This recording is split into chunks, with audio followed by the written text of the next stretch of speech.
Okay, Nana. So continuation part, that is asymmetric energy term, that is fourth part. So in asymmetric energy term, what will happen?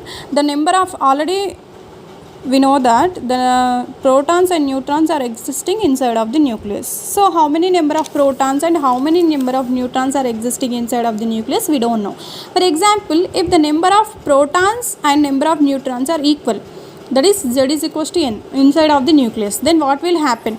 The nuclei which is having the number of protons and number of neutrons are equal is more stable when compared to the another nucleus, where the nuclei which is having more for example more number of neutrons than the protons, that is N greater than Z.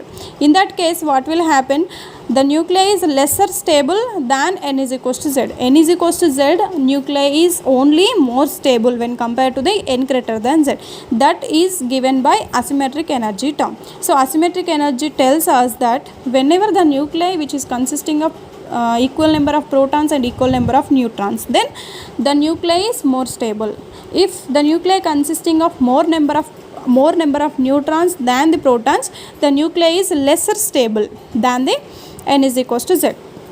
So the asymmetric energy term directly given by Wiesacker, EA is the asymmetric energy term, is directly proportional to A minus 2Z whole square, A minus 2Z whole square here, and asymmetric energy term also inversely proportional to the mass number. Okay, here A is a mass number and Z is a proton number.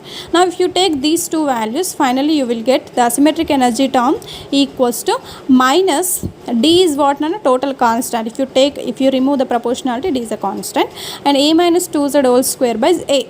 This is what the asymmetric energy term. Take this as equation number 4. Okay, now coming to the fourth energy, that is pairing energy.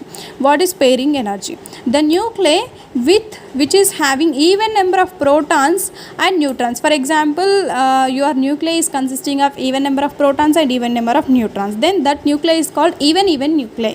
If the nucleus which is consisting of odd number of protons and odd number of neutrons, that nuclei is called odd nuclei. If the nuclei which consisting of even number of protons and odd number of neutrons, that nuclei is called even odd nuclei. So what will happen? Okay, what will happen?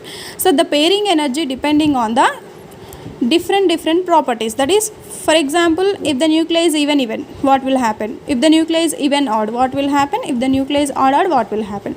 If the nuclei is even nuclei, okay, then the pairing energy is positive. If the nuclei is even odd, then the pairing energy term is 0. If the nuclei is odd nuclei, then the pairing energy term is negative. In this pairing energy term, there is a term called delta. Okay, this delta value is positive only when the pairing energy, when the nucleus consisting of even nuclei. Okay, if the pairing energy term, that is delta, is negative only for the odd nuclei, delta is positive only for the even nuclei, negative for the odd nuclei and 0 for the even odd nuclei. So the pairing energy term directly I am writing. The pairing energy term is inversely proportional to mass to the power of 3 by 4. You have to remember properly.